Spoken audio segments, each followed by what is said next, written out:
Une crainte dans les cœurs des bergers pour le troupeau. Et c'est qui est tout à fait normal qu'un berger ait la crainte en voyant et entendant ce que nous voyons aujourd'hui. Cette crainte est en train d'augmenter dans nos cœurs. Et nous voulons plus que jamais veiller sur la bergerie. Alors avant d'aller plus loin, je voudrais demander à l'ancien même de prier.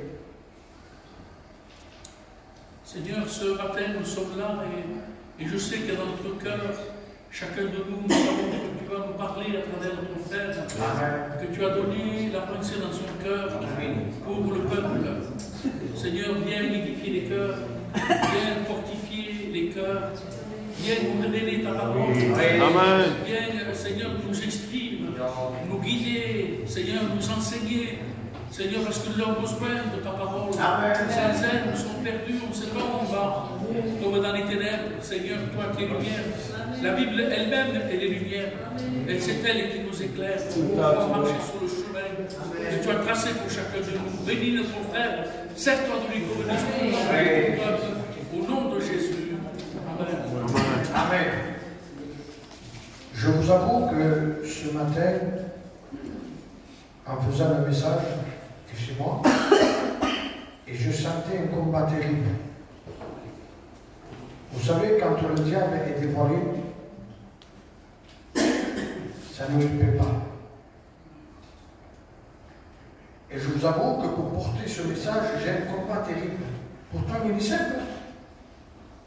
Mais il se sent dévoilé. Et le but d'un message, c'est de dévoiler les ruses et les tactiques du diable contre notre peuple. Alors, je voudrais faire une lecture d'introduction avec chacun de vous dans le livre de Matthieu.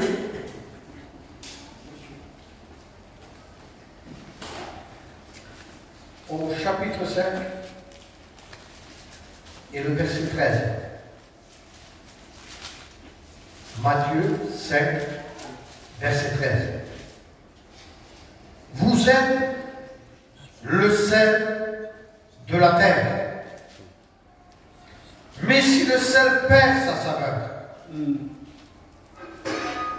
avec quoi la rendra-t-on?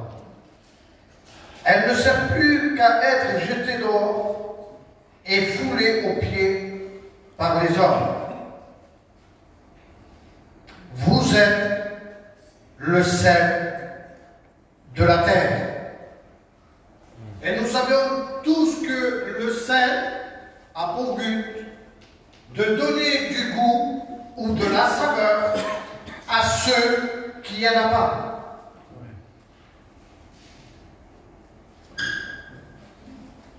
Et je m'aperçois que nous vivons un temps où les chrétiens ont perdu le goût de la vie chrétienne.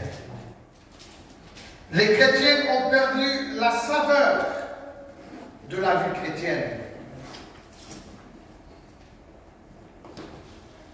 Alors, on vient aux réunions, mais on n'a pas le goût de venir. On prie, mais on a perdu la saveur.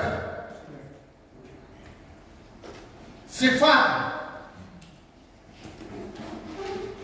quand il y a des séminaires, on y va justement pour essayer de récupérer le goût.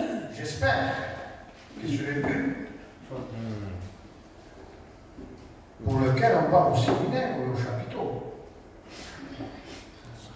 Sinon, ça ne serait pas normal. Alors, les réunions se poursuivent, les séminaires se poursuivent, les chapiteaux se poursuivent. Mais c'est fade. Il n'y a pas ce goût. Et pendant que je suis en train de vous parler, vous sentez au-dedans de vous une vérité qui est en train de vous affranchir. C'est vrai tout ce qu'il dit. Mais voilà, on est là, on se cache derrière une apparence, croyant que les choses vont aller mieux. Ça va s'empirer.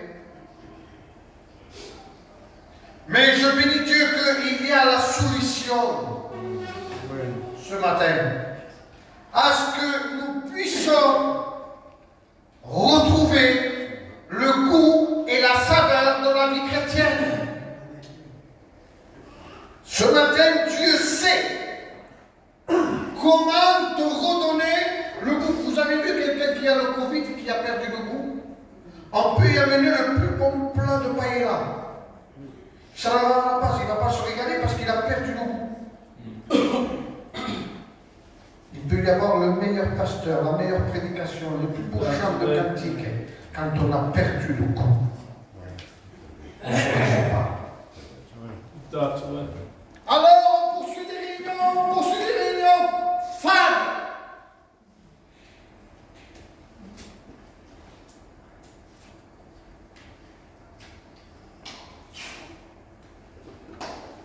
Jusqu'à quand? Quelle est la cause? Comment avons-nous perdu le goût? Le point, il est là. Seigneur, comment ai-je perdu le goût des réunions, de voir mes frères, de prier avec une saveur, de chanter avec goût? Personne ne chante. On est devenu des spectateurs qui regardent le théâtre.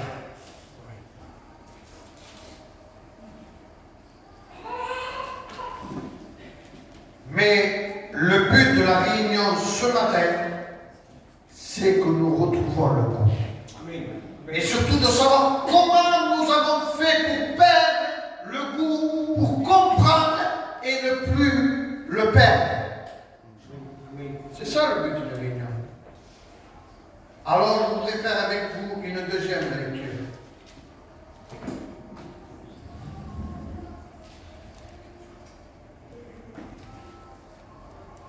Dans le livre de Jean,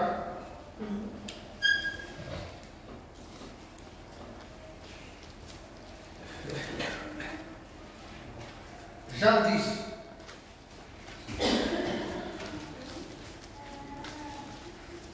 Et nous allons nous promener dans la lecture de Jean.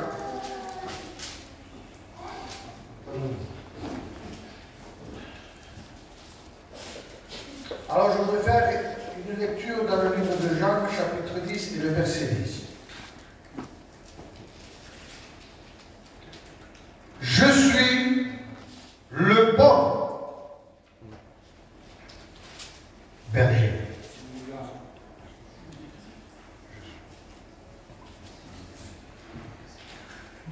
Le bon berger donne sa vie pour ses brebis. Excusez-moi, pardon. Nous allons prendre le verset 10 ou le verset 9. Verset 10. Le voleur ne vient que pour dérober, égorger et détruire. Moi, dit Jésus, je suis venu afin que mes brebis aillent à la vie, qu'elles aillent en abondance. Je suis le bon berger.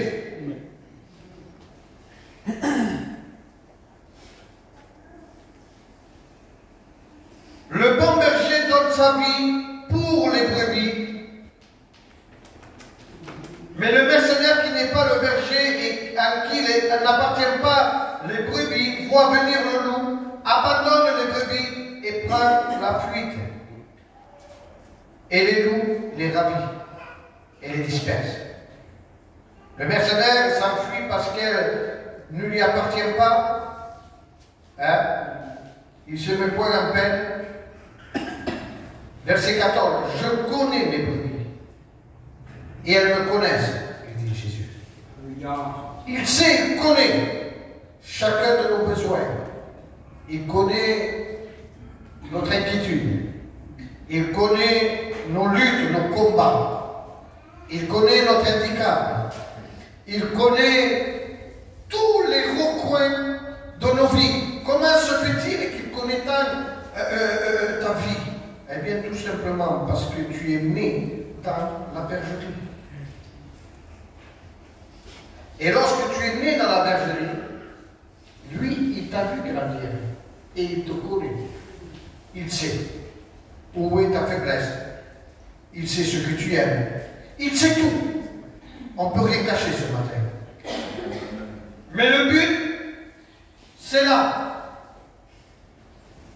Le voleur, ça y est. Voilà la cause pour laquelle tu as perdu le goût de ta vie chrétienne. Le voleur ne vient que pour dérober. Mais quoi? Qu'est-ce qu'il veut voler? C'est simple. Hein? C'est simple. Il est subtil. Il ne viendra pas d'une manière frappante. Le voleur ne vient que pour dérober quoi? Ton temps. Tout simplement. Comment? En nous donnant des occupations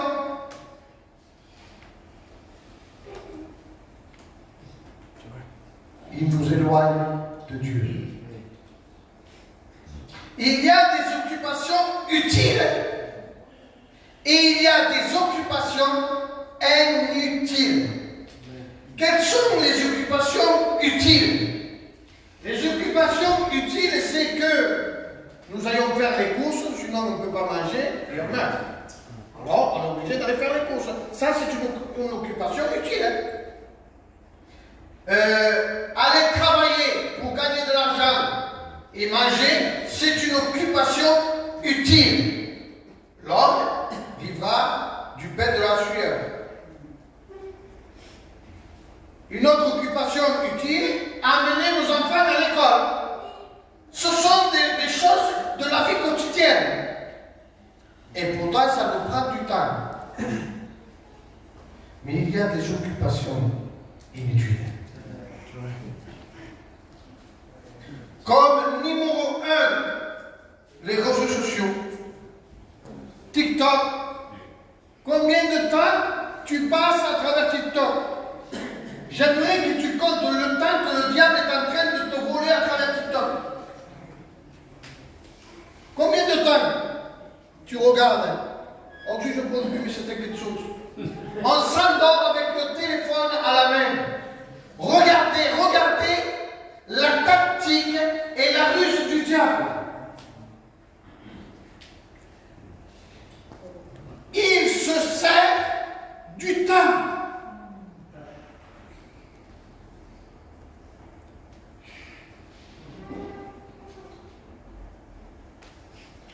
Deuxième danger, les divertissements répétitifs ou abusifs, comme un campement.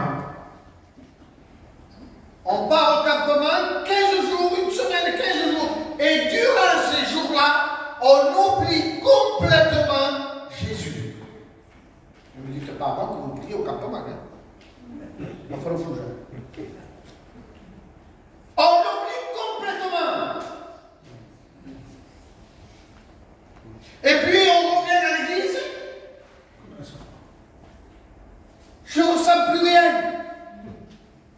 Oui. Mais qu'est-ce que tu veux ressentir? Le voleur ne vient uniquement pour trois choses. Pour dérober, c'est la première chose. Ta vie de sanctification, ta vie de communion, ta vie de prière. Il veut te la voler. Il veut te voler tout ce que Dieu t'a donné. C'est le but du diable. Et nous, on vient au réunion, on va au chapitre, on fait des séminaires, c'est sympa. Il tue tout. Quand on vient, c'est sec, c'est vide, il n'y a plus rien. Tout volé.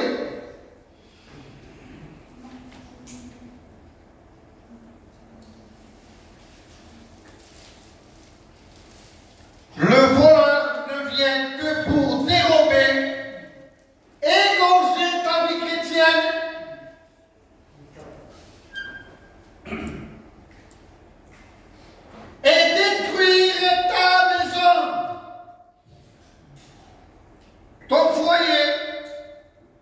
des enfants, c'est le but du diable.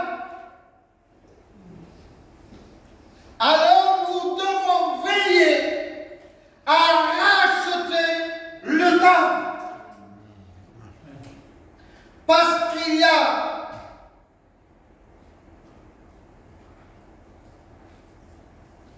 une vision spirituelle. Quand on paye le prix de la consacration, il y en a qui disent je ne suis pas d'accord qu'il faut payer parce que Dieu ne vend pas. Mais on ne parle pas d'argent. Qui a parlé d'argent? Bien sûr qu'on ne peut pas payer à prix d'argent à Dieu. Ça ne s'achète pas. Je suis d'accord avec toi, à prix d'argent. Mais ça s'achète dans la consacration et dans la prière.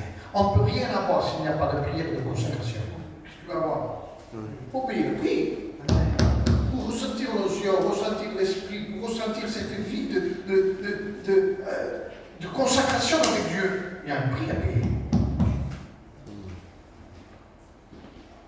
Si vous voulez faire face au déluge dans vos vies, Noé a mis 90 ou je ne sais pas combien d'années pour construire l'arche. Il a payé le prix, oui. En train de construire sa vie avec Dieu. Et au moment du déluge, il a pu passer le déluge. Pourquoi? Parce que Noé avait des réserves, lui. Amen. 30 jours sans durer. Vous imaginez 30 jours sans manger? Il a fallu qu'il fasse des réserves. Il avait de quoi à tenir 30 jours. Monsieur, on marche à sec dans nos vies chrétiennes et que le déluge ou l'épreuve dure et qu'on ne se nourrit pas de la parole de Dieu, comment nous allons faire pour tenir?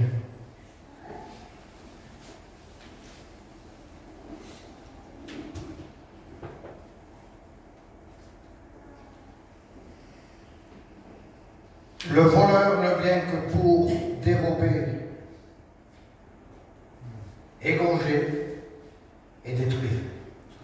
C'est le but central de l'ennemi, de ton adversaire. Ton adversaire, c'est pas ton frère. Ton adversaire, c'est pas ta soeur.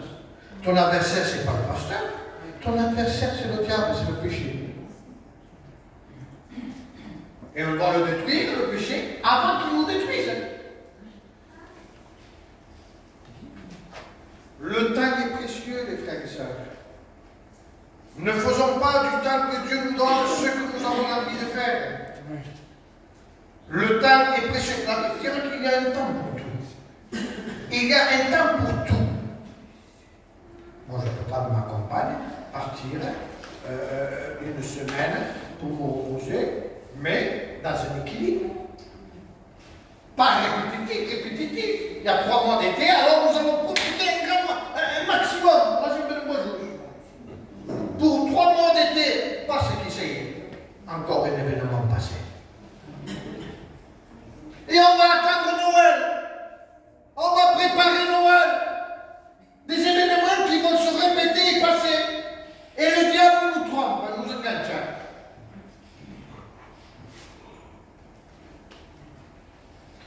Ça suffit de nous laisser tromper par le diable.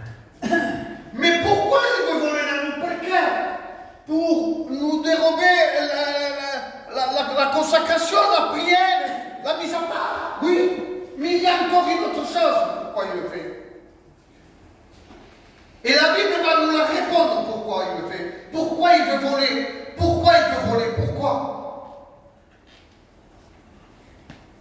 Alors nous faisons une lecture dans l'Apocalypse, chapitre 12 et le verset 12. Regardez pourquoi il fait tout ça, le diable. Il nous encombre d'occupation. On est encombré d'occupation. Les journées passent, se défilent sans qu'on les voie y passer. Et on ne lit pas la Bible et on ne prie pas.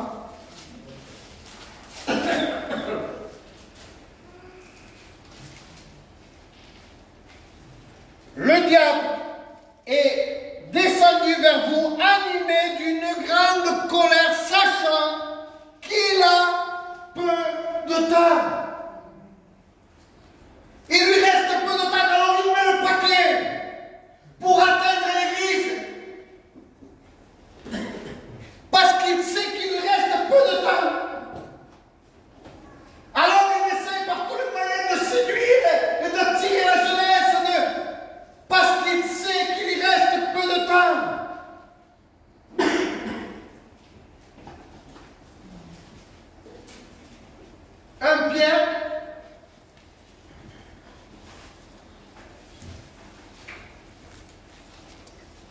chapitre 5, verset 8.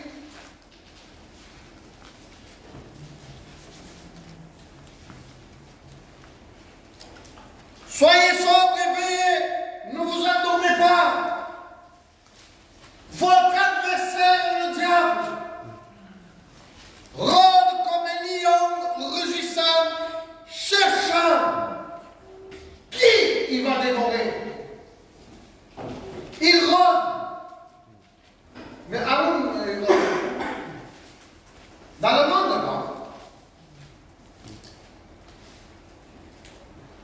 il rôde autour de la bergerie de l'église. Et il cherche quelqu'un qui a de la communion, de la prière, de la consacration. Ne cherchez pas ceux qui suivent les commandes, parce que ça ne les dérange pas, le diable. Quelqu'un qui suit un mouvement, ça ne dérange pas le diable. Et si on dit, c'est que l'on se porte, il souffre là. On dit.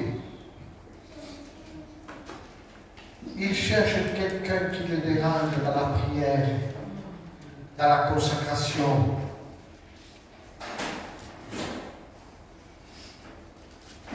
Et il veut le détruire. Les frères et sœurs, ne sortons pas de la bergerie. Il y a des lions rugissants qui nous attendent. Ils attendent le moment propice, c'est comme saute la clôture. Vous vous rappelez ce message? Il y a la bergerie, il y a le berger, je suis le bon berger. Il y a la bergerie, l'église, il y a la bergerie, les brebis, comme nous tous, et il y a la clôture, une clôture de protection, une clôture qui empêche les prédateurs, les lions, à dévorer la brebis, qui l'empêche de rentrer. Et cette clôture pour nous, qui sommes dans la bergerie, c'est la parole de Dieu. Et lorsqu'on transgresse la parole de Dieu, lorsqu'on désobéit à Dieu, c'est comme si on transgresserait la clôture de protection. On n'est plus dans le territoire de la bergerie, on est dans le territoire de la porcherie. Et là, le diable sait qu'il y a un moment de faiblesse et c'est là qu'il va attaquer la brebis.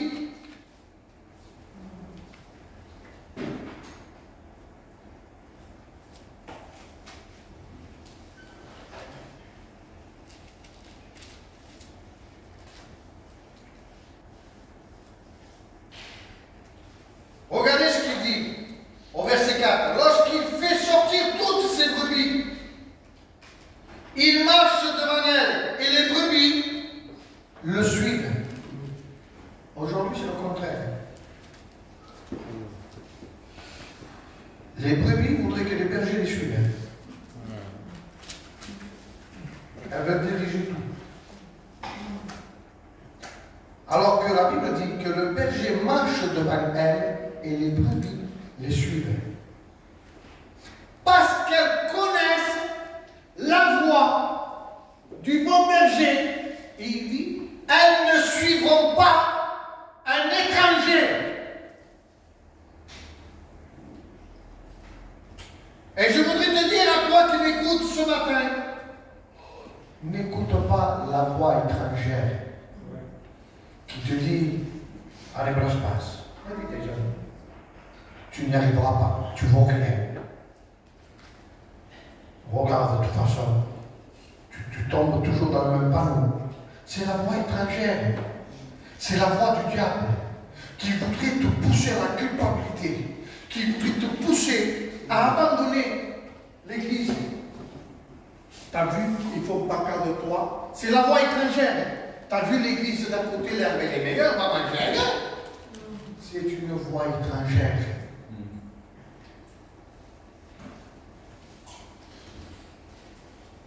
Et beaucoup s'égarent en écoutant cette voix étrangère. Alors je voudrais te dire à toi qui es là, qui écoute ce matin, tu as du prix au-dessus de Dieu. Tu es la prunelle de ses yeux. Tu as de la valeur aux yeux de Dieu. Amen. Et le but du diable, c'est de t'enlever justement cette valeur. Plus ou moins, chacun nous avons un handicap d'aller plus loin avec Dieu. Il y a dans chacune de nos vies quelque chose qui va nous empêcher d'aller plus loin avec Dieu. Et Dieu le sait, c'est quoi. Et ce matin, il sonde le cœur. Ce matin, il te dit, arrête avec le téléphone.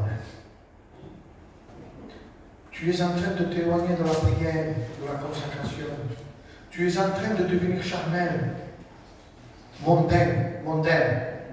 Et oui, parce qu'à force de regarder des mariages, à force de regarder ce qui se passe dans le monde, eh bien, nous sommes amorcés par le monde. Et nous tombons dans le monde. C'est tout à fait normal. C'est un outil du diable. Le diable va se servir de cet outil pour détruire nos foyers, nos maisons. Regardez combien de foyers sont détruits par rapport à cet outil. Le téléphone. Voyez avec qui nos enfants se marient, avec des personnes de l'étranger. Mais vous croyez que c'est quoi ça? C'est un outil avec lequel le diable est en train de faire des ravages. On a besoin d'écouter la voix du bon berger. Amen. Et de se éloigner de toutes ces voix étrangères qui va nous éloigner de la prière, qui va nous éloigner de la communion fraternelle, va nous faire voir les frères bizarrement. Mais c'est le diable. Va nous éloigner des frères, des pasteurs, de l'église. C'est le but du diable. Mais quand nous avons de la communion, quand nous avons une vie de prière, de sanctification, on voit le diable arriver de loin.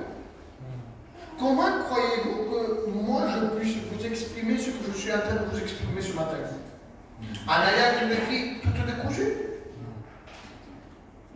Comment voulez-vous que j'aille ce langage, cette révélation? Comment voulez-vous, en ayant une vie? Non, c'est quand on a de la prière, de la communion avec Dieu, quand on a cette intimité avec Dieu, alors on voit les plans et les tactiques du diable avec lesquels il s'y prend pour nous détruire. Et si nous avons cette vision spirituelle, vous allez voir qu'on va retrouver le goût de la prière. On va retrouver le goût de réunion. Mais vous imaginez ce que nous sommes en train de faire ce matin? Vous imaginez le privilège que nous avons d'être à la réunion, d'écouter la parole, de chanter des cantiques? Vous imaginez ce que nous sommes en train de faire? C'est la chose la plus belle qui existe au monde. En dehors de ces choses, tout est meilleur pour ceux qui vivent. Comme disait le pasteur, hypocrisie, mensonge, haine, tromperie. Ça, c'est droit. Normalement, il ne faut pas que ça rentre dans l'église. Dressons des remparts, faisons comme Néhémie. Empêchons tout ce poison du diable de s'infiltrer dans nos cœurs, dans nos églises, pour nous détruire. Il vaut mieux prendre des coups que d'en donner. Il vaut mieux prendre des coups que d'en donner. Soyons patients. Soyons patients dans la vie chrétienne. Donnons du temps à la prière, à la lecture, à la consacration. Je vous le promets que si on veille sur notre langage, sur notre comportement, si on veille sur notre marche, vous allez voir notre vie chrétienne fleurir et porter du fruit. C'est le but du chrétien, mes frères.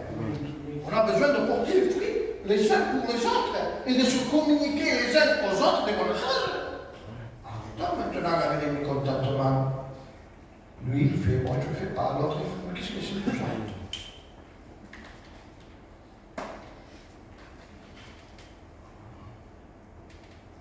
Votre adversaire, le diable, est animé d'une grande colère, sachant qu'il lui reste peu de temps. Et il veut détruire ta maison, ta vie chrétienne. Il veut t'enlever le goût. Et quand on enlève le goût à quelqu'un, Vient de qui, hein? Ça vient de là, les frères. Aujourd'hui, les plans du diable sont dévoilés. Hein? Quand on enlève le goût de la prière, de la consacration, de la mise à part, il n'y a plus rien. Le diable sait ça. Alors il met le paquet, divertissement, ici, aimer, tout ce que j'ai dit. Je ne vais pas répéter. Alors ce matin, je crois que Dieu a parlé à son peuple. Je crois ce matin que nous avons entendu un mot de Dieu. À quoi servirait-il de paroles et des paroles et des paroles bornées pour oublier ce que vous avez entendu? Ce matin, je voudrais vous laisser avec cette pensée. Toi qui t'es éloigné, qui as écouté une voix étrangère, de revenir à la bergerie.